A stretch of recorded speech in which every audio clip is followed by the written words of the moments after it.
रहमान। आज की खबरों में जो है हम आपको बताएंगे कि काजी सफाई साहब की एक्सटेंशन पक्की,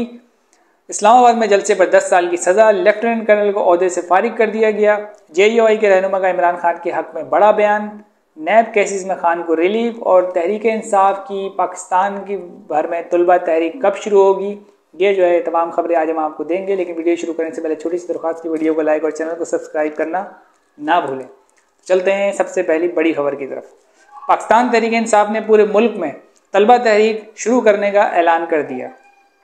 PTI रहनुमा और साबिक वजीर आला गिलगित बल्तिस्तान खालिद खुर्शीद का अपनी प्रेस कॉन्फ्रेंस में कहना था कि 1 अक्टूबर तक इमरान खान की रिहाई और दीगर मुतालबात पूरे नहीं हुए तो फिर हम सब निकलेंगे और वापसी का कोई रास्ता नहीं होगा। मैं तमाम कारकुनान को हिदायत करता हूं कि अगर 1 अक्टूबर तक आइन की मुकम्मल बहाली ना हुई और हमारे मैंडेट की वापसी ना हुई तो फिर हम रोड पर होंगे और मैं खुद तुलबा तहरीक को लीड करूंगा। बाकी आप सबसे 8 सितंबर वाले जलसे में बातें भी होंगी और मज़ीद जो है इसकी यानी स्ट्रेटजी है वो फिर वहाँ पर तय की जाएगी। लेकिन उन्होंने अब ये बाकायदा तुलबा तहरीक का इन्होंने ऐलान कर दिया है और इसको उन्होंने बताया कि वो 1 अक्टूबर से ये काम करने वाले हैं और उन्होंने मुतालबात जो रखे हैं कि भाई खान साहब की रिहाई, उनका जो मैंडेट वापसी करने का जो उनका एक शुरू से ये जब से इलेक्शन हुए वो इस बारे में जो अपना बात करते रहते हैं वो भी उन्होंने मुतालबा रखा है और आइन की बहाली की उनकी जो है डिमांड थी। अगली खबर नैब तरमीम केस की। नैब तरमीम केस में सुप्रीम कोर्ट ने नैब तरमीम केस में वफाकी हुकूमत की अपील मंजूर करते हुए नैब तरमीम को बहाल कर दिया। इमरान खान की जानिब से नैब तरमीम के खिलाफ दायर दरख्वास्त मुस्तरद कर दी गई। अच्छा, इमरान खान ने जो हुकूमत ने जो पिछली जो गवर्नमेंट थी उन्होंने नैब में तरमीम की थी जिसमें बहुत सारी तरमीम थी 50 करोड़ से, यानी तफसीली है ना बात लंबी हो जाएगी। जो सिंपल जो आपको मोटी मोटी वो बता रहा हूँ उसमें ये था कि भाई 50 करोड़ से नीचे की जो करप्शन होगी वो नैब उस पर हाथ नहीं डालेगा। रिमांड का 14 दिन का किया था, 40 दिन से कम करके इस तरीके की कुछ, और जो 12 सबूत है वो नैब पे डाला था कि आपने साबित करना है और इस तरीके के कुछ जो है ना मामला में तरमीम वगैरह की थी।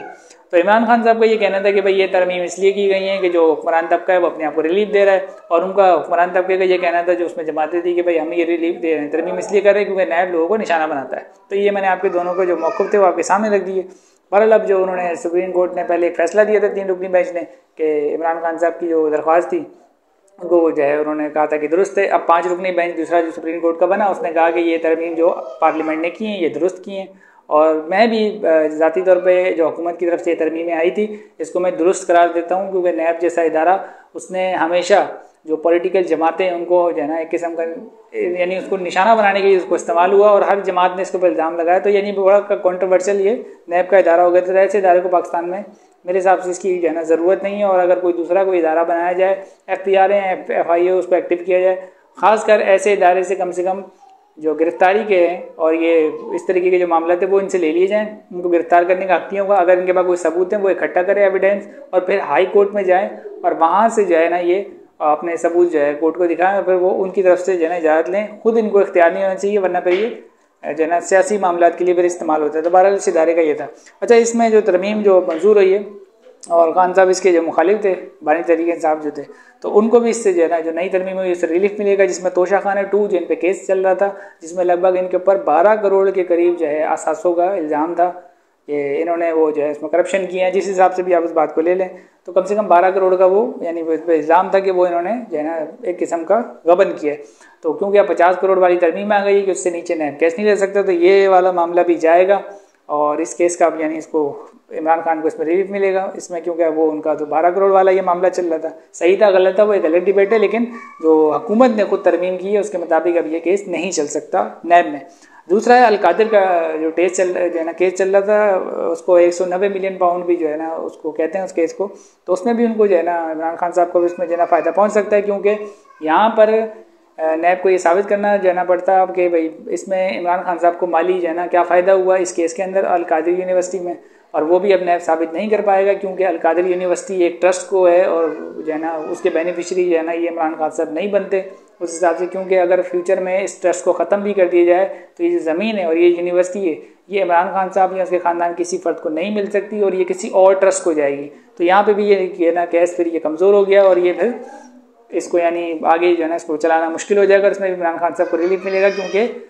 जो माली जो मामला था कि भाई इमरान खान से रिकवर क्या करवाना है, तो उनके नाम तो कोई चीज़ ही नहीं है, तो रिकवर उनसे क्या करवाएंगे। और फ्यूचर में जो ज़मीन थी जिसका केस बनाया था कि भाई इससे माली फ़ायदा तो उठाया जा रहे हैं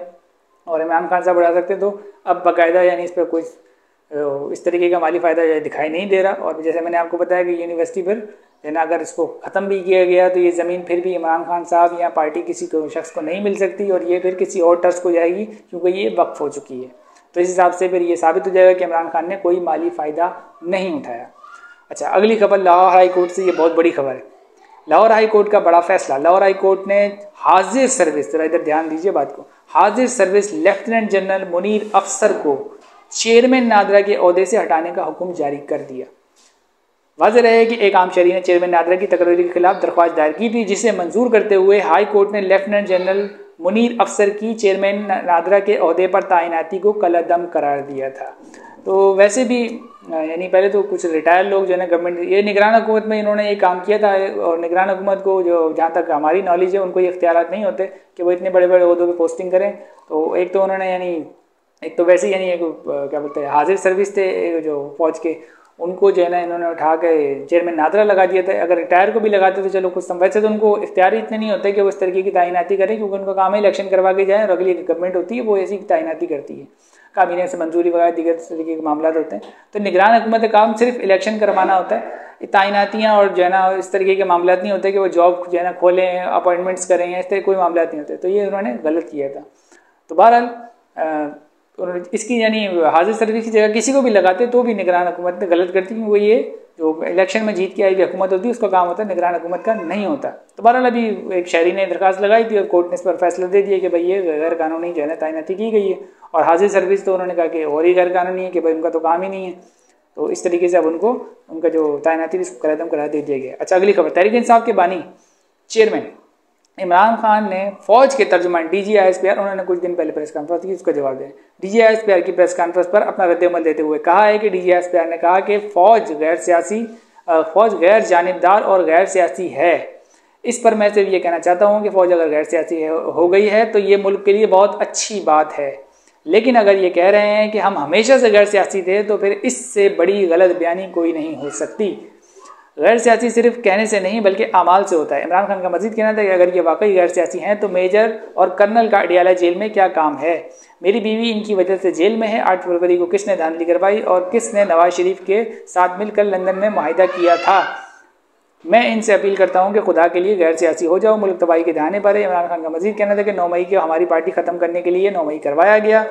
मेरी गिरफ्तारी का आर्डर किसने दिया था इसकी भी इंक्वायरी करवाएं। मुझे जनरल फैज़ से डराया जा रहा है। जनरल फैज़ जब भी मिलने आता था तो वो जनरल बाजवा की इजाज़त से आता था। जनरल बाजवा को ट्रायल से बाहर रखा हुआ है क्योंकि रिजीम चेंज इसने किया था। जनरल बाजवा को ट्रायल से क्यों बाहर रखा हुआ है ये मैं इस पर सवाल करता हूँ। जनरल बाजवा के बगैर जनरल फैज़ का ट्रायल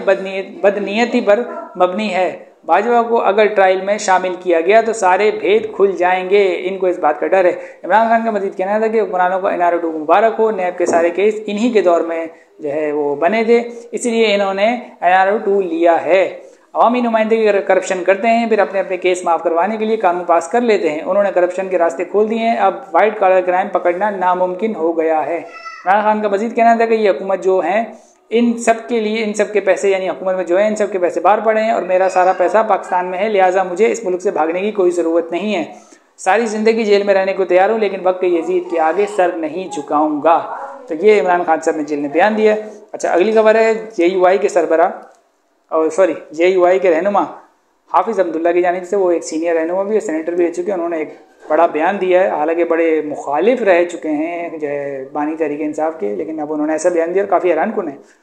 तो जमीयत उलमा इस्लाम के सीनियर रहनुमा हाफिज़ अब्दुल्ला ने एक न्यूज़ चैनल को इंटरव्यू के दौरान कहा है कि मैं आज एक बात का एतराफ़ करना चाहता हूँ कि जब हम PDM में थे तब, यानी वो जो एक इत्तेहाद था उसकी बात करें, जब हम PDM में थे तब हम सब का इस बात पर इत्तेफाक था कि इमरान खान एक हफ्ता भी जेल जो है वो नहीं काट सकता, लेकिन अब वो तो आज जो है वो 1 साल जो है वो जेल में 1 साल से जेल में है। लिहाजा अब हम जो है हम सब गलत थे। बाकी जमातों को भी इस बात का एतराफ़ कर लेना चाहिए। इमरान खान की जब हुकूमत थी तब हमने धरना भी दिया था, आज़ादी मार्च भी किया था और महंगाई मार्च भी किया था, लेकिन आज की हुकूमत जलसे पर 10 साल की सज़ा का कानून बना रही है और ये पाबंदियाँ वो जमातें लगा रही हैं जो अपने आप को जमहूरियत का चैंपियन समझती हैं। हाफिज अहमदुल्ला का मजीद कहना था कि मुस्लिम लीग नून वाले कहते हैं कि इमरान खान किसके कंधों पर चढ़कर जो है हुकूमत में आए थे। तो मैं आज उनसे ये सवाल करता हूँ कि हमें बताएं कि आज मुस्लिम लीग नून किसके कंधों पर चढ़कर हुकूमत में आई है। ये JUI के रहनुमा कह रहे हैं। अच्छा, आगे वो फरमाते हैं कि इनके पास तो मैंडेट ही नहीं,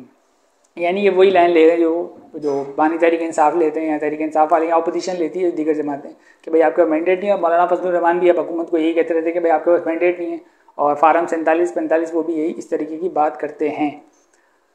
अच्छा, अगली खबर। अच्छा, वो साथ में मैं ये भी बताता चलूँ कि ये जो उन्होंने कहा ना कि 10 साल की जो है ना वो बनाया जा रहा है, तो बज़ाहिर ऐसा दिखता है कि गवर्नमेंट ने अजीब और गरीब किस्म का कोई जमहूरी हुकूमत ऐसे कानून नहीं बनाती, लेकिन इस हुकूमत ने जो बैठी हुई है इसने इनके जलसे से पहले जो आज जलसा उनका होने वाला है 8 सितंबर वाला, उससे पहले इन्होंने जो है ना इस तरीके की कानून साजी की है और बड़ी यानी जल्दबाजी में की है कि भाई 3 साल की सज़ा होगी जो इस्लामाबाद में जो है ना बिना इजाज़त के जलसा करेगा, यानी जो इंतजामिया उससे इजाज़त लिए बगैर कोई जलसा जुलूस या रैली करेगा उसको 3 साल की सज़ा होगी, और अगर यही हरकत उसने दोबारा की तो वो सज़ा बढ़ाकर 10 साल कर दी जाएगी। तो बताइए, देखा जा रहा है ऐसी हुकूमतें ये काम नहीं करती जमहूरी हुकूमतें, लेकिन इस हुकूमत ने काम किया जो काफ़ी अफसोसनाक है और गैर जमहूरी भी है, जिस पर फजलुर रहमान साहब और दीगर अपोजिशन जितनी भी जमातें हैं वो उसको गैर जमहूरी जो है ना कानून और गैर तरीक़ेकार करार दे रहे हैं कि ये मुनासिब नहीं है। क्योंकि हम भी यही कहते हैं कि कल को जब आप भी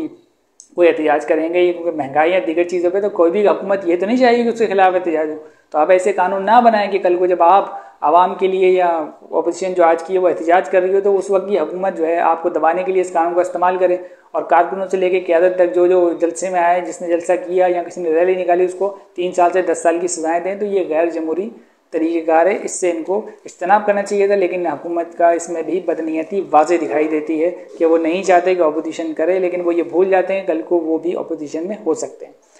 अगली खबर, वफाकी हुकूमत की नई हिकमत अमली सामने आ गई है। वफाकी हुकूमत आइन में तरमीम करके तमाम सरकारी मुलाजमन की जितने भी यानी वफाक के अंदर जितने भी सरकारी मुलाजिम हैं इनमें 3 साल की इनकी जो है ना मुद्दत मुलाजमत में तोसी करना चाहती है। ज़राए का दावा है कि इस आइनी तरमीम से हुकूमत चीफ जस्टिस काजी ईसा फाइज जो अक्टूबर के महीने मतलब इस जो है ना अगले महीने में अक्टूबर के महीने में रिटायर हो रहे हैं, इनको मजीद 3 साल के लिए चीफ जस्टिस के ओहदे पर एक्सटेंशन देना चाहती है। तो ये ज़राए दावा कर रहे हैं कि जो है ना ये, और पहले भी जो है ना इस तरीके की बातें चल रही थी कि वो काजी ईसा फाइज जो हुकूमत को भरपूर इंसाफ देते हैं उनको जो ये एक्सटेंशन देना चाहते हैं ताकि यही चीफ जस्टिस रहें। हालांकि अब अक्टूबर में वो रिटायर हो रहे हैं, लेकिन अब देखें यहाँ पे भी वही फिर वही बदनीति वाले मामला आ जाते हैं जिस तरीके से मामला हो रहा है, और अभी वो इस पर भी कानून साजी करने के लिए आ गए फ़ौरन। अजीब व गरीब किस्म की आजकल मुल्क में कानून साजी हो रही है, जिसमें अभी ये भी आ गई है कि वो ऐसे टाइम पर जब जो है ना मेरे हिसाब से तो एक्सटेंशन चीफ जस्टिस हो या कोई भी हो उनके लिए इस तरह मामला नहीं होना चाहिए था, और जब मामला मुतनाज़ा हो जाए तो इस वक्त यानी ये चीफ जस्टिस रिटायर हो जाते फिर आप कर लेते इस तरह की कानून साजी तो भी मसला नहीं होता। लेकिन इनके दौर में ही क्योंकि ये पहले ही यानी मामला को मुतनाज़ा बनाया गया है, चीफ जस्टिस की जो है एक्सटेंशन के बारे में बातें होती रही, दीगर मामला होते रहे, लेकिन अब इस तरीके से ये किया जा रहा है कि तमाम सरकारी मुलाजमीन की जो है ना मुद्दत मुलाजमत में 3 साल की तोसी कर दी जाए तो उससे चीफ जस्टिस को भी तोसी मिल जाएगी और उनका मामला भी हल हो जाएगा। ये कोई मुनासिब तरीका नहीं था, लेकिन अब गवर्नमेंट फिर ये वही काम करने जा रही है। अच्छा, वाज़ेह रहे कि इसमें मैं बताता चलूँ कि वफाक के अंदर आने वाले इसमें तमाम मुलाजमीन की बात हो रही है, तो फिर एक सवाल ये भी खड़ा हो जाता है कि क्या इस यानी जो तरमीम करना चाह रहे हैं आइन के अंदर, और अभी तो पता नहीं ये नंबर कैसे पूरे करेंगे, इनके पास है नहीं, वल्लाह आलम ये किस तरीके से ये करना चाह रहे हैं नंबर पूरे करके आइनी तरमीम जो इनका इरादा है, और अब ऐसी ज़राए से खबरें भी आ रही हैं कि ये तरमीम करना चाह रहे हैं। तो अगर ये काम कर देते हैं, इस तरीके का कोई कानून बना देते हैं, तो फिर ये भी बात आएगी कि जो आर्मी के जो वो होंगे आर्मी चीफ जो हैं हमारे जनरल आसिम मुनीर साहब, तो उनकी मुद्दत क्योंकि वो भी एक हैं तो सरकारी मुलाजिम ना और वफाक के अंडर आते हैं वो भी, तो उनकी मुद्दत मुलाजमत में भी 3 साल का इजाफा हो जाएगा इसके साथ साथ। तो इस पर जो है ज़ाहिर बात है कुछ अपोजिशन की जमातें हैं उनको उनके भी कान खड़े हो गए होंगे कि यार ये तो, क्योंकि वो इस पर यानी इस मामले पर वैसे ही जो है ना वो बेचारे परेशान रहते हैं, तो उनके भी कान खड़े हो जाएंगे, इनकी तोसी जो है ना उनकी भी हो जाएगी। तो मेरे हिसाब से जहाँ तक मुझे लगता है कि अपोजिशन जो है ना वही एहतजाज रिवायती करेगी, लेकिन अभी तक ये समझ नहीं आ रहा कि हुकूमत के पास अभी तो नंबर्स पूरे नहीं है कि किस बुनियाद पर वो ये आइनी तरमीम ला रहे हैं और कैसे वो ये कर सकते हैं। बहरहाल अभी जो है मज़ीद खबरें आएंगी और मज़ीद जो है मामला पता चलेंगे कि इस आइनी तरमीम में किसको राम किया जा रहा है। फजलुर रहमान साहब के बारे में जो है ना कहा जा रहा है कि उनको जो है ना हुकूमत राम करने के लिए जो है ना पूरी कोशिश कर रही है, और ये यानी कभी इम्कान है कि फजलुर रहमान साहब रिवायती तरीके से जो वो हमेशा करते हैं कि वो कुछ लो दो वाली पॉलिसी जो है ना इख्तियार करते हैं और वो सामने जो है ना जो अच्छा जिसका पैकेज आता है उसके आगे जो है ना वो फिर सरेंडर हो जाते हैं। तो इस बार भी ऐसे ही लग रहा है कि फजलुर रहमान साहब को जो है ना उन्होंने कायल करने की कोशिश की है और ज़राए से जो है बातें आ रही हैं कि फजलुर रहमान साहब जो है ना KP की गवर्नरशिप मांग रहे हैं और हुकूमत से वही कश्मीर कमेटी और दीगर चीज़ें जो वो रिवायती जो चीज़ें उनको मिली हैं पहले भी वो सब जो है ना वो मांग रहे हैं कि ये सब जो है मुझे हमारी जो है ना उसको दे दी जाए पार्टी को, तो फिर वो कुछ जो है ना सोच सकते हैं। और इसी तरीके से जो है ना तहरीक इंसाफ भी कुछ उनके ज़राए से भी ये जो है ना दावा सामने आ रहा है कि फजलुर रहमान साहब उनसे सेनेट की नशिस्तें मांग रहे हैं और उनसे अभी कुछ ही दिन पहले ये भी जो है ना खबर जो है ना सामने आई है कि इस तरीके की जो है ना मुबैना तौर पर कि वो सेनेट की 2 नशिस्तें मांग रहे हैं तहरीक इंसाफ से KP से, और साथ में ये भी कह रहे हैं कि जो मखसूस नशिस्तें हैं उसके मामले पर आप दस्तबरदार हो जाएँ। अब देखते हैं कि कौन जो है ना फजलुर रहमान साहब को अपोजिशन या हुकूमत कौन अच्छा पैकेज देती है और फजलुर रहमान साहब जो है ना किसके आगे सरेंडर करते हैं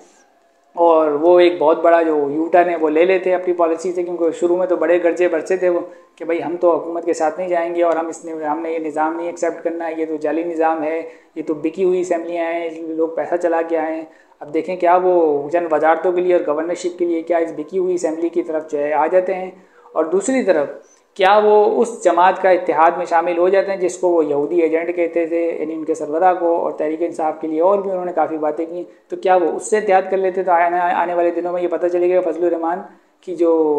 यानी सियासी जो फजलुर रहमान यानी उनकी जमीयत उलमा इस्लाम है उसका सियासी ऊँट किस करवट बैठेगा ये आने वाले दिनों में पता चल जाएगा। बहरहाल ये थी आज की खबरें, मिलते हैं अगली नेक्स्ट वीडियो में, तब तक के लिए अल्लाह हाफिज़। पाकिस्तान जिंदाबाद।